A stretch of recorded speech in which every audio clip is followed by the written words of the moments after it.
You're listening to episode 7 of A Whole New You podcast. On today's show, we'll discuss popular dietary theories. We'll talk about the foods that are allowed or eliminated for each one, as well as some of the pros and cons. Welcome to A Whole New You podcast. I'm your co-host, Kim Maravich. I'm a registered nurse and author of the book 360 Health. I'm joined by my dear friend, Lori Biddle, a health and wellness coach certified through the Institute for Integrative Nutrition. Our show exists to inspire and empower women to take charge of their health, with weekly tips and conversation about self-care, mindset, nutrition, fitness, and clean living. Please keep in mind that the material provided in this podcast is intended as general information only and should not be used as a substitute for professional medical advice, diagnosis, or treatment. We're thrilled to have you here. Let's get to the show. Hey everybody, welcome back. Today, Lori and I are really excited because it is our big launch day. You're not getting this episode until the middle of February, I believe, but today is January 15th, and it is our official launch into the world of podcasting. We had released an introductory episode about a week or so ago, and 2 more episodes were released today. We're getting so much positive feedback online, and we so appreciate you for being here and for listening to our show.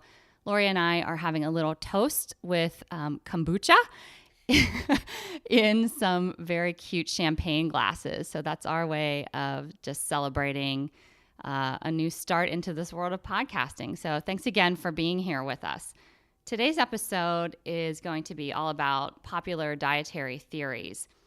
And I put out on social media kind of a call to action for some of our followers and listeners, just asking if anyone was following a specific kind of meal plan, a specific diet. And we did get some answers, and some people, there were a few that were following a Whole30 approach, a few that were doing Weight Watchers, some that said they had tried Weight Watchers in the past but found ways to cheat the system. But I would say by and large, the majority of people who responded said that they don't follow a specific diet, that they primarily talk or eat non-processed foods, and they try to follow like a whole foods approach. Some people said they do this, but also with an 80-20 rule, meaning that 80% of the time they're following a whole foods, sort of like organic foods approach, and then 20% of the time they're allowed some other kinds of foods, maybe some cheat meals or just things that don't fall under that bracket. So we do have a pretty savvy audience. I just wanted to mention also that there were a few questions that came through, and we're going to largely address those in other episodes. There was one question about learning to use healthy or clean substitutes when baking and cooking. Next week, we're going to be talking about eating real foods, what that means, and we're going to be offering some tips and tricks for getting those real foods into your diet in easy and simple ways. Another listener asked about foods and drinks or even vitamins to help with bloating. And I just want to let you know that in a few weeks, I'm going to be interviewing Lahana Vigliano. She's a nutritionist, and we're going to be doing an episode all about gut health. So you want to stay tuned to that because I'm sure we'll be addressing some of those questions down the road. And Lori just is going to give just a little introduction before we get into some of the very specific dietary theories.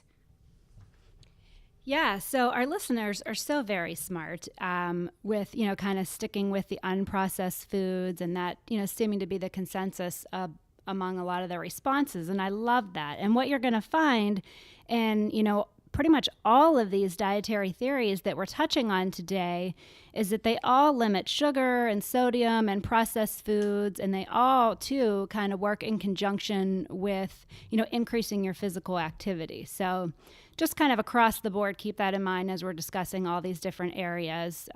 Those things kind of ring true for all of them. And, we just wanted you to know that this is all just for informational purposes for you as our listeners, just to help you understand some of the more popular options that are out there, because there's a lot of options. And, a lot of people are having success with different plans. And, we're going to just kind of lay out some of the high level summary, hit on some points for each of these diets so that you can think about, if it makes sense for you. And I think the biggest thing too is just, kind of knowing your own body and knowing yourself, and that just because one diet's working so well for somebody, doesn't mean that it's going to work for you, and just knowing that in advance and being open-minded through all of this. And what we don't want to happen today is for, you to get overwhelmed, because there's a lot of, contradictions and different points of view, with these different diets. And Kim and I, we really don't personally, follow any of these to a T at this point in time. But we have done a lot of research, and, we have a lot of good information for you today. But what I will say is, as we're going through this, if there is a diet that you want to dive into and you as listeners want some more information on, let us know that, and we will make sure that, we get a practicing expert on here, and, we'll dive into some of these. And really today, it's going to be kind of high level, because we're going to talk about several different theories. And if we did a deep dive into all of them, we would be, having like a 5-hour long podcast today. Yeah, I wanted to say that when Lori and I decided to do this show, we were kind of like, well, not even sure how to narrow it down exactly. And Lori said, you know what, I think I have maybe a handout from IIN, from school.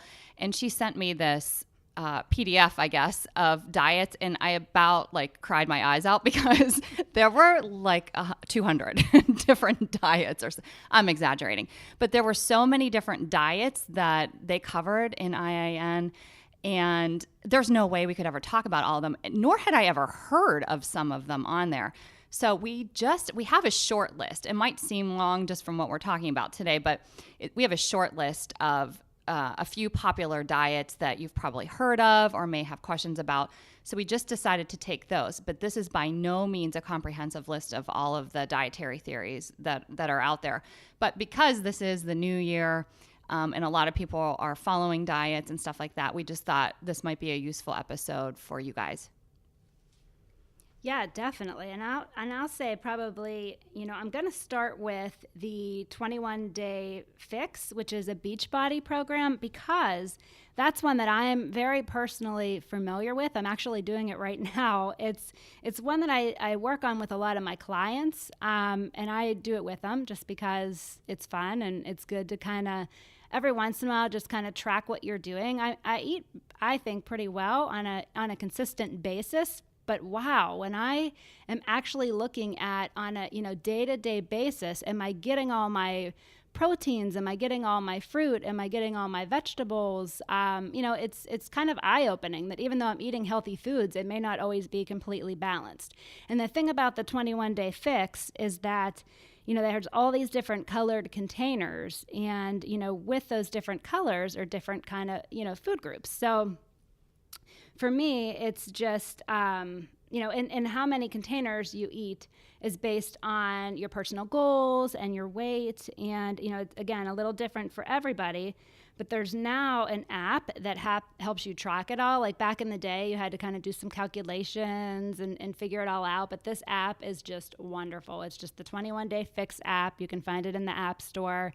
And, you put in some information on your goals, and then it tells you how many containers, of each area you get each day, and you track it right in there with what you're eating. So, I find I have the hardest time within my yellow containers, which are carbs, and, struggle, believe it or not, as much as I love my vegetables. Sometimes I find at the end of the day, that's the one that I am maybe running a little behind on some days, and protein as well. So, my favorite part of all of this is it's just a really cool exercise to bring awareness, to having a balanced diet on a daily basis, and, just portion size. That's another thing. These containers really show you what a portion size is. And it's just a really great exercise.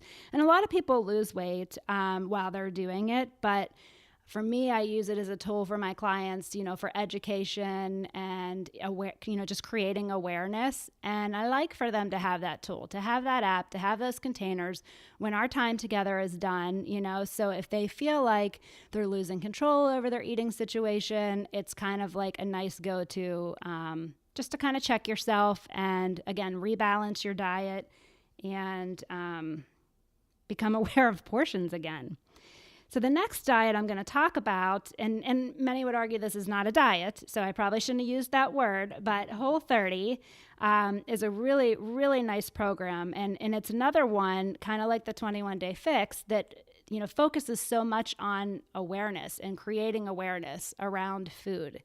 And, a big thing about Whole30 is just kind of changing your relationship with food. And that's huge. That's a really, really big point with this. And, it's a lot of listening to your body, which is super important on any of these diets. But Whole30, that is kind of like their theory, on all of this. It's, a little restrictive, a lot restrictive in some ways, but it's short term and it's restrictive for good reason, because it's really so you can see how you feel when you're not eating certain things. And, there are things that many people are sensitive to and can be very inflammatory. So some of the pros to Whole30 are that it focuses on whole, real food, which Kim and I are really big advocates on. That's super important. And it's only 30 days, so you can do anything for 30 days, right? So it's just kind of giving your body that time to really kind of eliminate some things and add in some better things and just see how you feel, and it promotes healing during this time. And like I mentioned before, totally can change your relationship with food, which is a really big deal. There's moderate meat, seafood, and eggs when you're on this eating plan, and lots of veggies, some natural fats. And another big thing is just staying off the scale for 30 days. So many diets, you're on that scale every day, and it can be really frustrating and discouraging. And I think a lot of times people give up, if they don't see results right away. So I do love that this theory includes just kind of staying off the scale and no measurements for this 30-day period. Some of the cons that are associated with this is just that it can feel super restrictive, like no alcohol, no grains, no beans or soy, no dairy, no sugar, real or artificial, which can be hard to stick to. And another one just kind of that I personally struggle with a little bit is limiting fruit, because there's so much good stuff in fruit. But you'll find as we're going through some of these, that's not the only one that limits fruit. Fruit has those natural sugars. So, a lot of different dietary theories are not real big on fruit. But this is definitely one of them. Whole30 is, you limit your fruit intake because you're even limiting natural sugars on this one.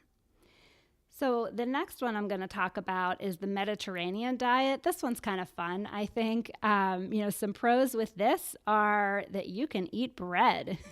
You're going to find, in a lot of these things that we're talking about as we go through the podcast, bread is like the enemy. So in the Mediterranean diet, bread is allowed.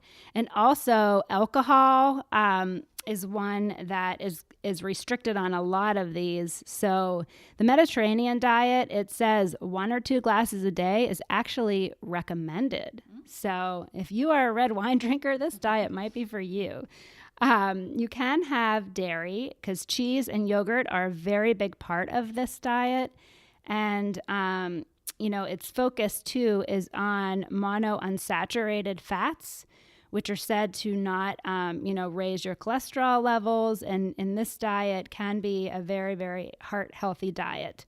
And, according to the American Heart Association, the prevalence of heart disease is lower in Mediterranean countries. And maybe it's because this is their eating style. They do have beans and nuts and legumes right up there with their fruits and vegetables too. So those are not limited on this diet. A couple of the cons are very little red meat.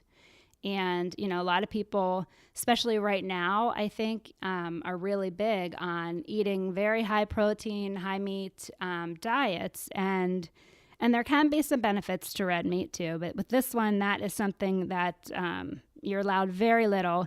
But you can have poultry and eggs and fish, although those are limited as well. And, another con of this diet is that it doesn't really address portion sizes. Like I was talking about with the 21-day fix, a big awareness is created around portions, where this diet, it doesn't really address that. So even if you're eating healthy things, if you're having an enormous portion of it, too much of a good thing can always be bad too. So just something to keep in mind with that. The next one I want to talk about, and really it's kind of two that I'm lumping together, vegan and vegetarian. And there's a lot of similarities between the two. I think the biggest difference with vegans is that they don't eat dairy or eggs. And, just something I want to take a minute to mention is just something I found on the vegetarianprocon.org website, because I think a lot of vegetarians, it's not about losing weight for them, though, they tend to be thinner in stature, a lot of vegetarians.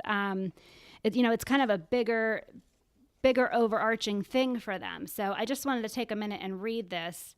Many proponents of vegetarianism say that eating meat harms health, wastes resources, causes deforestation, and creates pollution. They often argue that killing animals for food is cruel and unethical, since non-animal food sources are plentiful. Many opponents of the vegetarian diet say that meat consumption is healthful and humane, and that producing vegetables causes as many of the same environmental problems as producing meat. They also argue that humans have been eating and enjoying meat for millions of years. So, there's a much bigger picture here, I think, a lot of times in the world of vegans and vegetarians, aside from just wanting to look good and be thin and be healthy. There's a lot more to it. But many pros of, eating a vegetarian lifestyle is just, you get so many nutrients. You're eating so many, vegetables and fruits, and really you get a lot of vitamin C and E and potassium and magnesium and fiber and antioxidants, with a plant-based diet. And, it's been said to lower the risk of heart disease and stroke and even some cancers. And, going back to what I mentioned before, can be better for the earth. So that is, a big thing for this group of people eating and living this lifestyle. Some of the cons can be, because it's not all about being thin, and it may not even always be about the quality of the food. A lot of vegetarians are still eating a lot of bad fats and sugar, because they're not eating meat, but they're eating, maybe some of the packaged stuff and just because they're limited in other ways. And a lot of vegetarians are still eating, some refined grains, and it can be, without eating meat, it can be harder to get your iron and zinc and B vitamins, and sometimes even omega-3s without eating fish. So, but they do eat, for their protein sources, they'll eat a lot of beans and soy and nuts and lentils and peas. So it's not that there's a lot of people living this lifestyle for a very long time. So it's not that it's super restrictive, but I think when you are eating vegan or vegetarian, it is also important to focus, like any of these diets, to focus on the quality of the food that you're eating. And also portions. I go back to that. I just want to throw in there, this is kind of funny. Lori went to one of my Meet the Author events at our local library. And I don't know if you remember this, Lori, but there was like a little argument in the audience about one woman, she actually came in late, but was saying, she was advocating for a plant-based diet and was saying that like vegetarians aren't necessarily plant-based, that they could, be eating, like Lori said, a lot of packaged and processed things. And someone was disagreeing with her, like, how is a vegetarian different than plant-based? And they were going back and forth. And it was like, I had to be like the mediator there and say like, well, okay, plant-based is a great way, of eating, and we should focus on that. But you're right, vegetarians don't always follow a plant-based approach. And I can't even remember the whole scenario, but it just stuck out in my mind that there is a huge difference. And like even within that community, people can fight over what it means to be a vegetarian, and like whether you're eating in a healthy way and largely focusing on plants, or if you're just not eating meat because of the ethical, side of it, and not wanting to consume animal products. So there is kind of a big debate sometimes. Yeah, definitely. And that's a very interesting one. Another diet, the next one I'm going to talk about, which is all the rage right now, which is keto. And, there's a lot of different schools of thought within keto too. It is a lifestyle, and there's a lot of people doing it differently. Mm-hmm. And, that just kind of going back to Kim's point about the vegan and vegetarian, like, again, we could not go into all the details of all of these, would be here forever. But nor do we even know all the details of all these different diets. And I know keto is a big one, again, that people do differently. But I'm going to touch, again, at a very high level on kind of what's going on in your body and why keto is becoming so popular. And just a side note, it's really working for a lot of people right now. And, it involves changing your body from glucose burning, which is your sugar and your carbs, to fat burning. And as a result, you've probably heard people are eating a lot of fat on this plan. There's many different forms of ketogenic eating, so I'm going to do my best here to kind of summarize the basics. But I have a book. It's called the Keto Diet Book, and I've really been enjoying it because it does give some insights on the different variations. But what's happening, it kind of outlines what's happening in the process. And basically, you start by decreasing your carbohydrate intake. And after the body has used most of its stored glucose, it starts to shift into using fat. And, they say that it takes about 15 days for your body to adjust from being glucose burning to fat burning. And dietary fat stored in the body is broken down for energy, resulting in the production of ketones. And that's where that word comes into play here. And the body creates the small amount of glucose that it needs, and the ketones on its own, not as much from your food sources. And the ketones become the body's main fuel. So that's the process behind the keto diet. And it is a big shift, from like back in the 90s when we were all on this low fat, high carb diet, which I think Kim's maybe going to touch on later. But this is like a huge shift in perspective, But that's the background on what's happening in your body and why, why it's working for some people. So basically, the pros for this are that, it's just moderate protein. It's not always a super high protein diet because the thing about keto is you have to be very careful. It's a fine line to keep your body in ketosis. So, it's just, again, really listening to your body and making adjustments, constantly making adjustments. And I know, I think eating too much protein can throw you out. So it's something that people need to be very mindful about. But some of the other pros is that, it can help decrease cravings. That's a really big one. I've heard that a lot about this diet, is that, you're not eating all those sugars and you just, you're eating all this fat, your body's very satisfied, and it really helps decrease cravings, which sounds delightful after the holidays. And, we all would like those cravings to just go away. It can help to balance hormones. You can eat bacon. I'm going to say that again. You can eat bacon and you can eat burgers, but they have to be bunless. Yeah.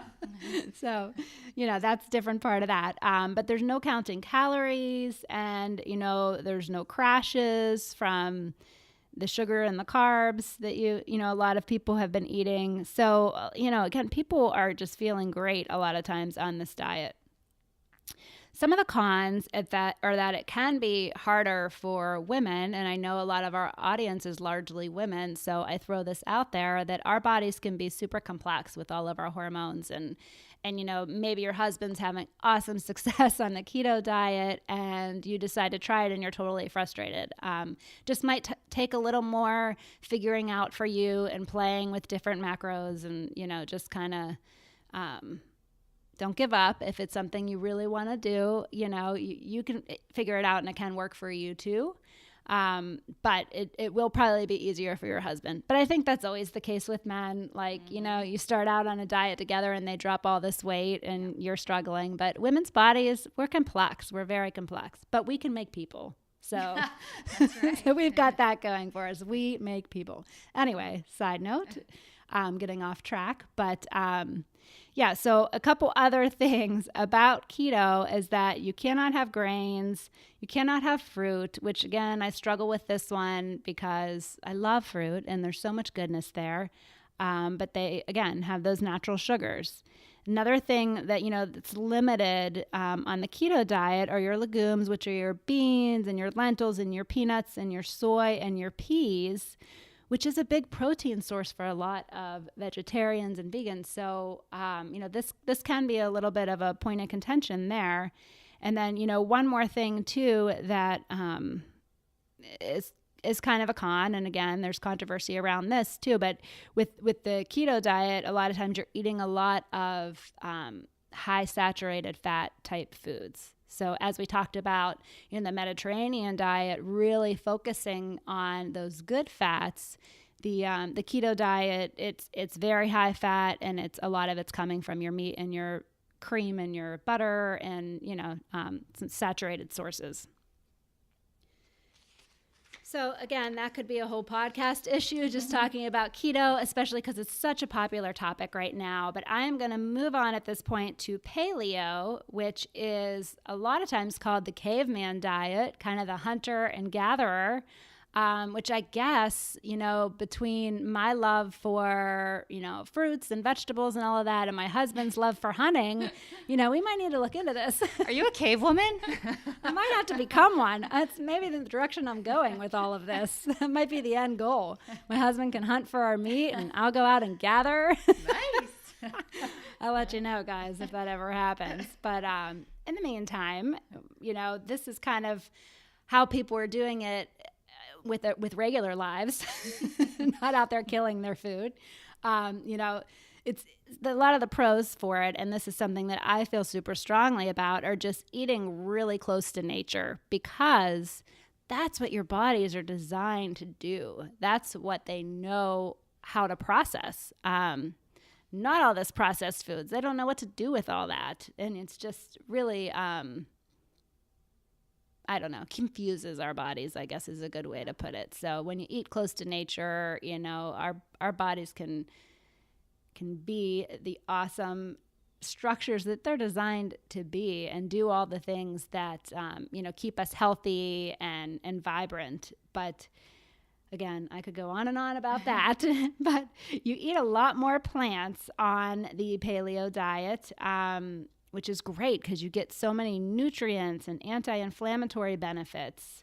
You also eat a lot of meat on this one. So if you're a meat lover, that's good for you. But, the focus is too lean meat and seafood, and you can still have some high fat meats, but probably not as much as keto.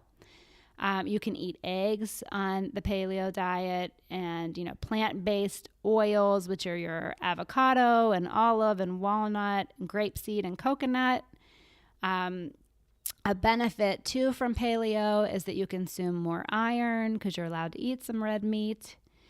And, you feel full on this because, you're having that high protein and high fat. So, a lot of people are able to stick with this because they feel satisfied. Some of the cons are that, again, it can be a little restrictive for people who like their dairy or like their grains. And, even starchy vegetables on this one are kind of frowned on because you're really trying to stay away from the grains.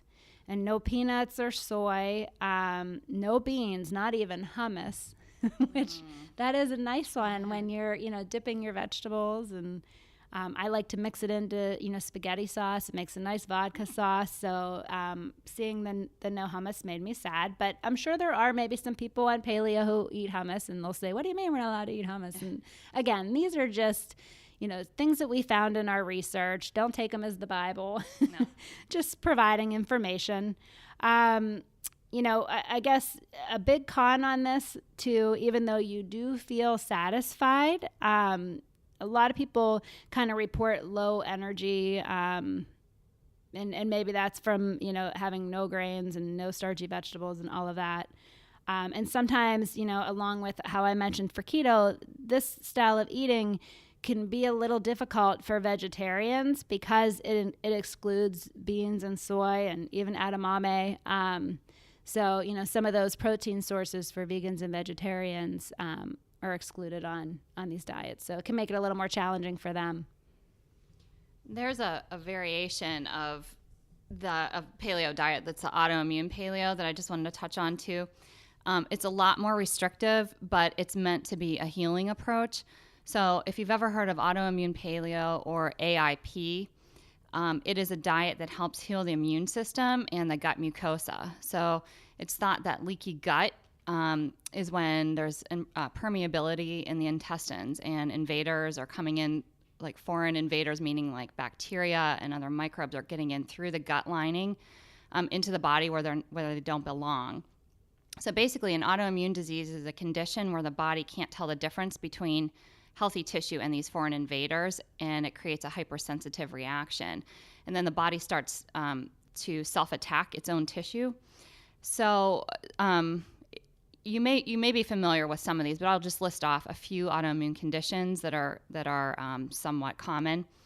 Rheumatoid arthritis, lupus, MS, Crohn's disease, ulcerative colitis, Hashimoto's thyroiditis, Graves' disease, which is also a thyroid condition, which is for hyperthyroidism. Type 1 diabetes is actually considered an autoimmune condition, especially when it is at an early age, like when children get it, for example. Guillain-Barré, psoriasis, Addison's disease, Sjogren's syndrome, celiac disease, which is pretty common. We hear that a lot with people following a gluten-free diet sometimes have celiac disease, and myasthenia gravis. So those are just some examples. There are a lot more. But this diet, AIP, works to reduce inflammation in the intestines. Many elimination diets aren't complete enough to remove some of these triggers. Whole30 tries to do that to an extent, but Whole30 does include eggs, which can be a big trigger for some people. So this is kind of like a branch off of that too, but AIP can calm inflammation in the gut and in the body. So the way it works is certain foods are removed for 6 to 8 weeks, and then they're reintroduced slowly to discover trigger foods for you. So for example, if you have an autoimmune condition and you're experiencing symptoms, you're going to want to remove these foods and then slowly introduce like one a week just to see if you're having any reactions when you return those foods back into your diet. So the foods that are recommended to be eliminated are nuts, seeds, beans and legumes, all grains, artificial and alternative sweeteners, dried fruits, dairy, all processed foods, so nothing from a bag or box, alcohol, chocolate, eggs, gums like guar gum, gellan gum, sometimes those are fillers in foods, nightshades, which are tomatoes, potatoes, peppers, eggplant, and some spices like paprika, vegetable oils such as canola oil, for example, Some culinary herbs that come from seeds, for example, mustard, cumin, coriander, cardamom, nutmeg, dill, caraway, and tapioca. So it's a very, very, very comprehensive list of foods that you need to eliminate on this diet. And again, it's for 6 to 8 weeks. You are allowed to eat all other vegetables except for those nightshades I mentioned. You can eat fruit on this diet. Coconut products are allowed. Fats that are recommended are olive oil, avocados and avocado oil, lard, bacon, bacon fat, ghee. Fermented foods are allowed. So we're talking about, it can't be dairy based though. So like coconut kefir or coconut yogurt, kombucha, fermented veggies. Bone broth is very good for healing the gut lining, so that is allowed. Grass-fed meats, poultry, seafood, herbal teas and green tea. Vinegars like apple cider vinegar, red wine vinegar, balsamic that doesn't have added sugar. Honey and maple syrup can be used sparingly if you need a little bit of sweetener to some of your foods. Herbs like cinnamon, turmeric, basil, tarragon, thyme, mint, oregano, rosemary, ginger, those are all allowed. And then binders such as grass-fed gelatin, arrowroot, collagen. Again, those are actually known, they can help bulk up meals, but especially the gelatin and collagen are known to be helpful for healing the gut as well. So some of the pros with this, of course, that I mentioned are they can help people with inflammation and those suffering from autoimmune conditions. You don't have to have an autoimmune condition necessarily to follow this. If you are experiencing like inflammation anywhere in your body, aches and pains that kind of come from nowhere, you might not think so, but it could come from the food that you're eating because it doesn't always manifest in gut issues. You could manifest in rashes or achy joints. The pros are it can help you figure out trigger foods for you. So rather than spending hundreds or thousands of dollars on blood tests to figure out what foods are causing you problems, you can eliminate these to figure out your trigger foods. It can help to restore the gut integrity, reducing leaky gut. Boosts beneficial bacteria in the gut, which because of the fermented foods can help restore the good bacteria and get rid of the harmful. It's also nutrient dense and it's filled with lots of healthy foods. The cons, of course, are just that compliance is really difficult. It's so restrictive that you have to eliminate so many of these foods. People might feel deprived. It also requires that you might have to cook your meals because it's hard to dine out possibly with this, especially a lot of restaurants use vegetable oils that, aren't listed on the good fats list. You just never know how your food is being prepped. You may have to grocery shop more frequently for produce, especially. And it is possible that you can still react to certain foods that are not removed. Every person is different. For example, I have a friend who reacts terribly to garlic, and she found that out through a blood test. But that would actually be allowed on this diet. So again, it eliminates a lot of trigger foods, the most common ones, but not every single one. Okay, the next diet is the carnivore diet, and this is kind of gaining popularity. I've heard about this more recently, but it is also known as the all meat diet. And if you can do this, then kudos to you because I want to vomit just thinking of this because I couldn't do it. But I shouldn't. I'm not knocking it in any way. If you like this diet and it's working for you, then that's awesome. But because there are some benefits to it. But to each their own, of course, as we mentioned before. But it does entail eating almost nothing but meat for every meal every day. So that means a lot of protein, a lot of fat, and almost zero carbs. It's based on the theory that our ancestors ate mostly meat because it wasn't energy efficient to gather a lot of fruit and vegetables. And as a result, our bodies have evolved to run optimally on a meat-centric diet. So the foods allowed on the carnivore diet are meats, which would be beef, poultry, fish, and organ meats, eggs, butter, cheese, coffee, spices, lard, bone broth, and collagen. And some people include other dairy, but not all. So that would be things like yogurt, for example. And the foods eliminated are literally everything else. So the pros to this are that there could be very good blood sugar regulation. If you are, a borderline diabetic, for example, some people do. I will say that some people do better with just taking it all out. That if you can't even have a little bit of something and you'll be able to follow a diet better, then this may be the approach for you. There is no moderation in this diet. So if you're an all or nothing kind of person, then this diet may be helpful to you if you are, trying to help stabilize your blood sugar and insulin levels. It may be anti-inflammatory because it removes a lot of the trigger foods like the AIP diet. It is an easy way to reach ketosis. So Lori was talking about the keto diet. This can kind of be used in conjunction with keto. And this is good because it could be healing for the brain and to help with weight loss. If you like meat, you would enjoy this diet. And some people thrive, like I said, on an all or nothing approach.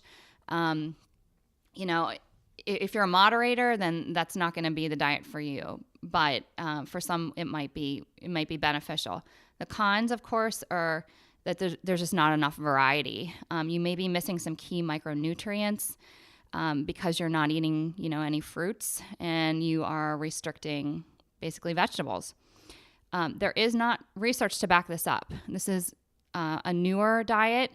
And it just hasn't been studied for long enough to know, the benefits down the road. There's also a question about what this does to the gut flora because of, not being able to eat those prebiotic fibers, the fruits and vegetables and things. Some people report constipation and others report diarrhea. So we're just not sure what this does to the gut flora at this point. Also, excess protein can actually lead to increased insulin. Lori was mentioning, like on the keto diet, if you have too much protein, it can kick you out of ketosis. That's a process called gluconeogenesis, which the body breaks down protein and actually can make sugar from that. So having too much protein instead of fat can lead to that. Okay, another diet is or lifestyle is Weight Watchers. And this is one of the most popular weight loss systems in the whole world. I'm sure you've heard of it. I am by no means an expert. As Lori mentioned before, we did a lot of research for this podcast. I don't have personal experience with it, and I don't know everything about it, but I will tell you what I have learned, that Smart Points is, you are given points based on factors like what your calorie intake needs to be. So you're assigned, the Smart Points assigns different point values to foods based on their fat, protein, sugar contents, and calories. When beginning the program, every dieter is given a set amount of daily points based on their personal data like their height, their age, gender, weight loss goals. And although no foods are off limits, dieters must stay below their set daily points to reach their goal weight. There's a newer system, I believe it said it was released in 2017, called Weight Watchers Freestyle. And it's based on the Smart Points system, but includes over 200 foods rated 0 points. And according to their website, the Freestyle makes life simpler for dieters because 0-point foods don't have to be weighed, measured, or tracked. And that allows some more freedom when planning meals. Some 0-point foods include eggs, skinless chicken, fish, beans, tofu, non-fat plain yogurt, among many other high-protein, low-calorie foods. And before the Freestyle program, only fruits and non-starchy vegetables were rated 0 points. So it does add some more foods to the list. Some pros from Weight Watchers are that no foods are off limits, and that allows for flexibility with your food choices. Weight loss can definitely happen. There's a reason why this is so popular, because a lot of people do have success when they can stick to the plan. There is also a support system that's built in. So I know they have online forums. I think they probably still do weigh-ins where you can go to a public space and weigh in. I have some family members that do it on the online thing. I think there are apps. And I know there is a community also online. So it's kind of nice to have that built in. Some of the cons, there is a fee to this, of course. It's not a free thing. You do have to keep track of your points and your food. You could be too lenient with your food choices, especially for those who struggle with control. So because there really isn't a guideline to how many fruits and vegetables or whatever you need to eat. It's up to you to decide how you're going to get your points every day. Some people may not prioritize some of the healthier foods over others. And technically, members can eat foods high in sugar and low in nutrients and still stay under their set number of points. So nutrient density could suffer if you're not, paying attention to that. Another diet is the DASH diet. This is a diet that was developed to lower blood pressure without medication. It was sponsored by the U.S. National Institutes of Health. What DASH stands for is Dietary Approaches to Stop Hypertension. So it was meant to help people reduce blood pressure and therefore reduce cardiac disease. I know I heard about this a lot in the hospital when I worked in the cardiac care unit. The original DASH diet was high in refined grains, but newer models, and this is based on their research, cut back on those empty carbs and added more protein and heart-healthy fats. So they're tweaking it based on research, so it has been very well researched, and also what the success rates for the clients. You must have less than 2,300 milligrams of sodium per day at first, and then the amount is reduced further to 1,500 milligrams, which might seem like a lot, but especially if you're not paying attention to, your packaged foods that you're eating, that can really quickly add up. The foods that are allowed on the DASH diet are fruits, vegetables, low-fat dairy, nuts, seeds, beans, whole grains, and lean meats. And foods to reduce are anything high in sodium, too many packaged or processed foods. You have to check the labels. High-fat foods like meat and dairy, and too many sugar or sugar-sweetened beverages. So some of the pros to this are it's shown to reduce the risk of many other diseases in addition to lowering blood pressure. So it includes some kinds of cancer, stroke, heart disease. It can lower LDL cholesterol, can reduce heart failure, kidney stones, and diabetes. And it may result in weight loss, but this is not actually a weight loss diet. It's more like a health-based diet. The cons, like I mentioned, it's not designed for weight loss. So you wouldn't go on this to try to shed the extra pounds. It's not designed to treat autoimmune conditions either.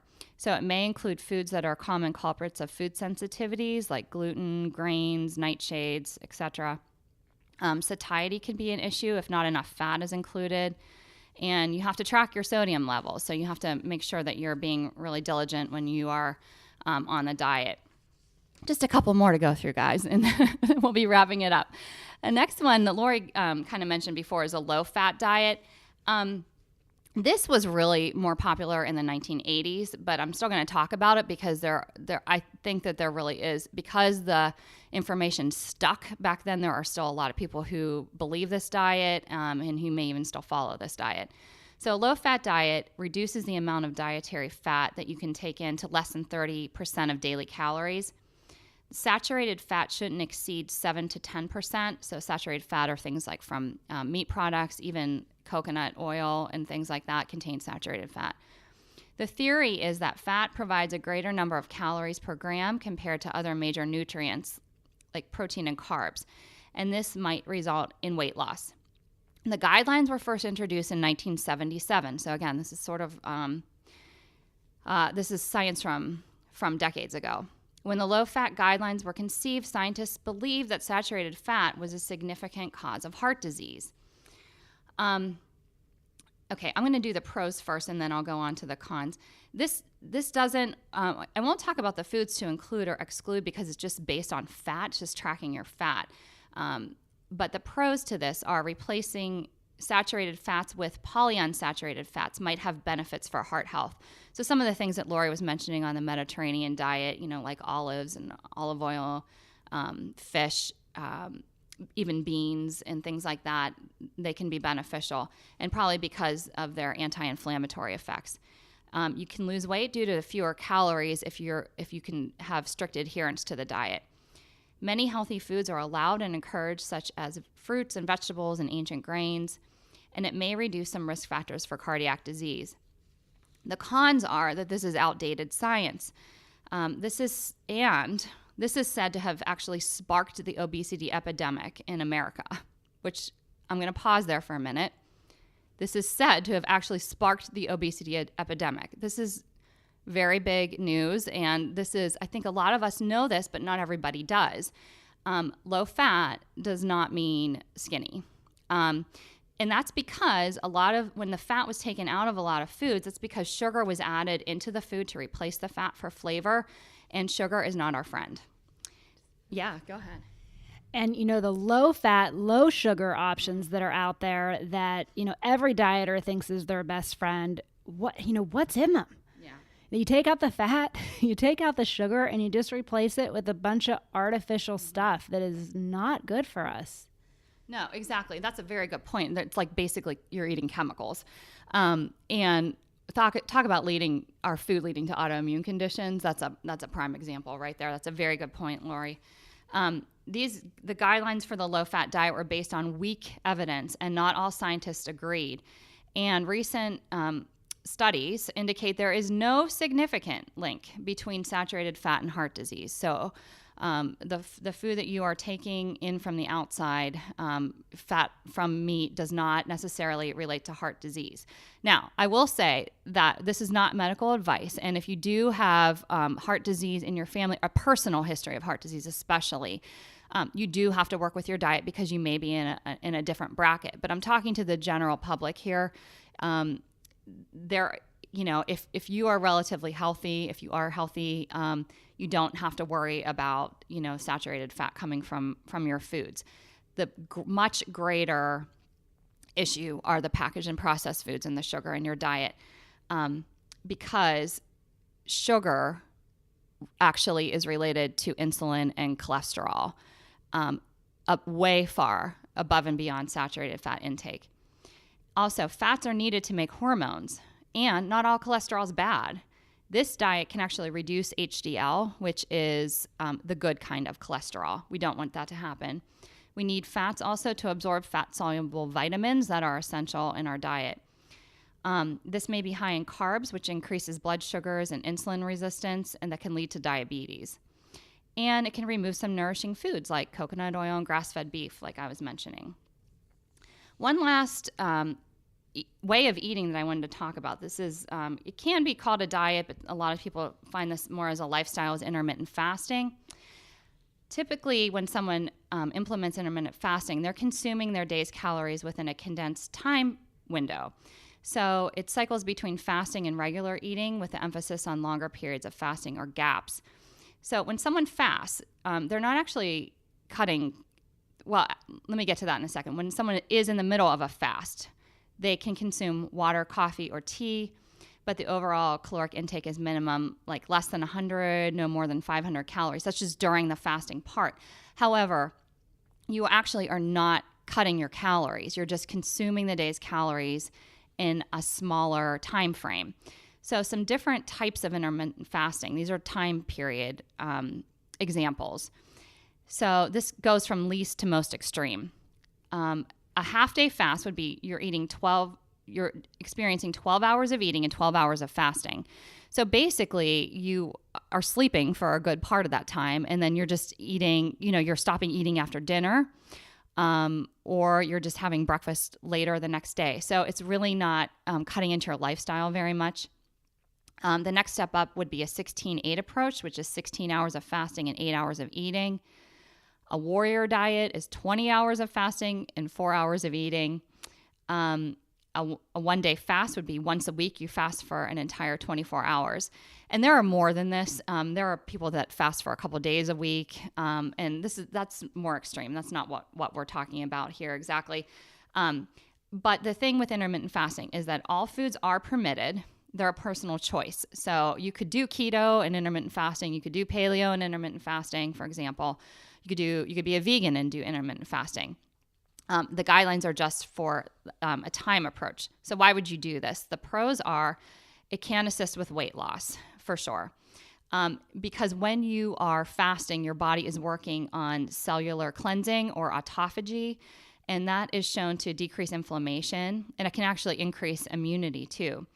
Other health benefits are improved brain function. IF, or intermittent fasting, decreases inflammation, but it increases BDNF, which is brain-derived neurotropic factor, which can help do things like decrease depression. You will also get ketones being produced when you're fasting. So those benefits that Lori talked about during the keto diet, ketones begin to be produced once you go through your glycogen stores and you're not eating. The ketones are then used for energy during fasting. As far as the heart goes, this can decrease blood pressure, cholesterol, and inflammation. It is said to maintain muscle mass, which is different than just plain out fasting or calorie-restricted diets because human growth hormone is actually increased during that time. It can give the digestive system a break. So if you have IBS, this could be something to try. It optimizes liver functioning because during a fast, your stored glucose is released for energy, but once those are depleted, like I said, you're going to release the ketones, and that can help to improve insulin sensitivity. It can reduce blood sugars and insulin surges. So again, if you have type 2 diabetes, this could be something to try to implement. However, if you are taking insulin, you need to be careful about that, making sure you're checking your blood sugars.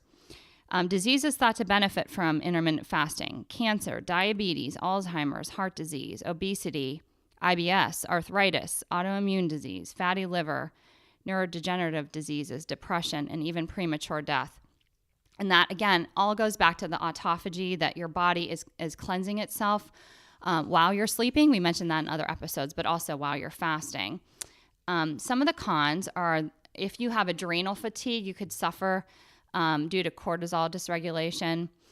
Skipping meals can increase cortisol, so it can throw your levels off. Also, if you're overly stressed, your cortisol levels are probably higher than normal, and this isn't a good time to increase or to implement intermittent fasting.